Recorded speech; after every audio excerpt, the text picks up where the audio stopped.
ఈ భూలోకంలో ఉన్నప్పుడు నా రాజ్యము భూలోక సంబంధమైంది కాదు అని ప్రస్తావించారు కదా, మరి దాన్ని ఎట్లా అర్థం చేసుకోవాలన్నా? దాని సందర్భం ఏమిటి అని అంటే, ఆయనను పిలాతు దగ్గరికి తీసుకొని వచ్చారు.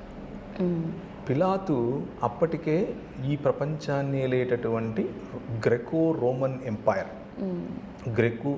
గ్రేకులను అధిగమించి సంపాదించిన రోమా చక్రవర్తి కైసర్ అగస్తస్ యొక్క కుమారుడైన కైసర్ తిబేరియస్ యొక్క ప్రతినిధి.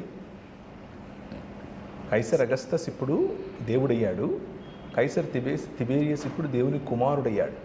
ఆ కుమారుడి యొక్క ప్రతినిధి పిలాతు నిలబడుకొని ఏమంటున్నాడంటే, నీకు అర్థమవుతుందా, నాకు నిన్ను క్షమించి వదిలిపెట్టే అధికారం ఉంది అని అంటే, అప్పుడు ప్రభు అయిన యేసుక్రీస్తు అంటున్నాడు, యూదుల రాజుకు క్రీస్తువు నీవేనా అంటే, అవును నువ్వన్నట్లే, కానీ పైనుంచి వచ్చినండి నేను, పైనుంచి అధికారం ఇస్తే తప్ప నీకు కూడా రాదు అంటే, ఆయన ఒక ఇండైరెక్ట్గా ఏం చెప్తున్నాడంటే, నీ పైన కూడా అధికారం నాకే ఉందని చెప్తున్నాడు. కానీ నా రాజ్యం మీ రాజ్యం లాంటిది కాదు, భూలోక సంబంధమైనది అనలేదు, ఈ లోక సంబంధమైనది అన్నాడు. నా రాజ్యం ఈ లోక సంబంధమైనది కాదు అని అన్నాడు.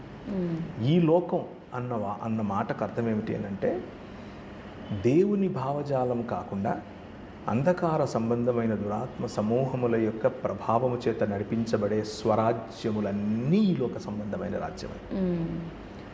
ఆ రాజ్యంలో వైలెన్స్ ఉంటుంది, ఆ రాజ్యంలో వివక్ష ఉంటుంది, ఆ రాజ్యంలో అధికార దాహం ఉంటుంది, ఆ రాజ్యంలో అవతల వాడిని దోచుకోవటం ఉంటుంది, ఆ రాజ్యంలో కత్తి ఉంటుంది, బాంబులు ఉంటాయి, గన్స్